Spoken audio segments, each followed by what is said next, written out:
Welcome to மாயா பஜார். இன்றைக்கு நாம் பார்க்கும் ரெசிபி முளைக்கட்டிய பாசிப்பயிறு சுண்டல். பாசிப்பருப்பை தண்ணியில் போட்டு இரவு முழுதும் ஊறணும். 10லிருந்து 12 மணி நேரம் ஊறணும். இதை காலையில் எடுத்து கழுவிட்டு மஸ்லின் துணியில் போட்டுடணும். நூலை போட்டு கட்டி தண்ணியை வடி விட்டுறணும். வடிஞ்ச விட்டு நம்ம ஹாட் கேஸில் போட்டு மூடி வச்சு 2 நாள் நீக்கக்கூடாது. 2 நாள் மூடி வச்சதில் இவ்வளோ தூரம் நமக்கு முளை விட்டுருக்கு.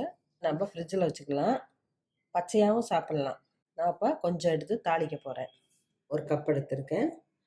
குக்கரில் போட்டுடலாம். 1/4 டம்ளர் தண்ணி ஊற்றுறேன். ரொம்ப ஊற்ற வேண்டாம், லேசாக தண்ணி இருந்தால் போதும். சுண்டலாக நம்ம செய்கிறதுனால ரொம்ப குழையக்கூடாது.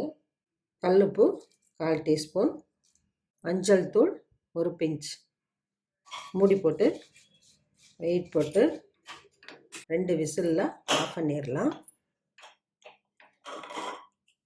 தண்ணியும் இல்லை, பருப்பு நல்லா வெந்துருச்சு, குழையவும் இல்லை. இந்த பதத்தில் ஆஃப் பண்ணிடணும். முளைக்கட்டின பாசிப்பருப்பை பச்சையாக கூட சாப்பிட்லாம். ஆனால் வயதானவங்களுக்கெல்லாம் இது போல் சுண்டல் செஞ்சு கொடுத்தா தான் அவங்களுக்கு ஜீரணமாகும்.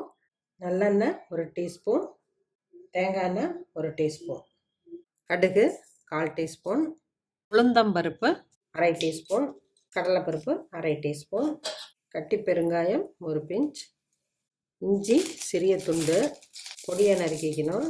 பூண்டு 3 பல் பொடியாக நறுக்கியிருக்கேன். பச்சை மிளகாய் 1, வரமிளகாய் 1, கருவேப்பிலை கொஞ்சம், சின்ன வெங்காயம் 6 பொடியாக கட் பண்ணியிருக்கேன். 1 நிமிஷம் ஃப்ரை ஆகட்டும். குக்கரில் போட வேண்டாம்னு நினைக்கிறவங்க இந்த சமயத்தில் பாசிப்பருப்பை போட்டு 1/2 டம்ளர் தண்ணி ஊற்றி உப்பு மஞ்சள்தூள் போட்டு மூடி வச்சு பேக்காடு கொடுத்துக்கலாம். அது கண்டிப்பாக குழையாது. ஆனால் குழந்தைங்களுக்கெல்லாம் இப்படி செஞ்சு கொடுத்தா சாஃப்டாக ஃபீல் பண்ணுவாங்க. பயிரை போட்டுடலாம். சிம்மில் வச்சுக்கலாம்.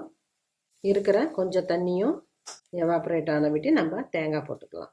காலையில் செஞ்சு சாப்பிட்றது நல்லது. நமக்கு எலும்புக்கெல்லாம் ஸ்ட்ரென்த்து கொடுக்கும். ஈவினிங் சாப்பிட்றத விட காலையில் சாப்பிட்டா நமக்கு டைஜஷன் நல்லாயிருக்கும். தேங்காய் துருவல் 1 டேபிள் ஸ்பூன். தேங்காய் போட்டுட்டு அதிக நேரம் அடுப்பில் வைக்க வேண்டாம், உதிரியாக கிடச்சிருக்கு. ஸ்டவ் ஆஃப் பண்ணிடுறேன். மிளகுத்தூள் கொத்தமல்லி இலை போட்டு இறக்கலாம். முளைக்கட்டிய பாசிப்பயிறு சுண்டல் ரெடி ஆயிடுச்சு. ப்ரோட்டீன் ரிச்சாக இருக்கும். குழந்தைங்களுக்கு இப்படி செஞ்சு கொடுத்தா விரும்பி சாப்பிடுவாங்க. அடிக்கடி செஞ்சு கொடுக்கலாம். பெரியவங்களுக்கும் இந்த பயிறு ஒத்துக்கொள்ளும். செஞ்சு பாருங்கள், சாப்பிட்டு பாருங்கள். தேங்க்யூ.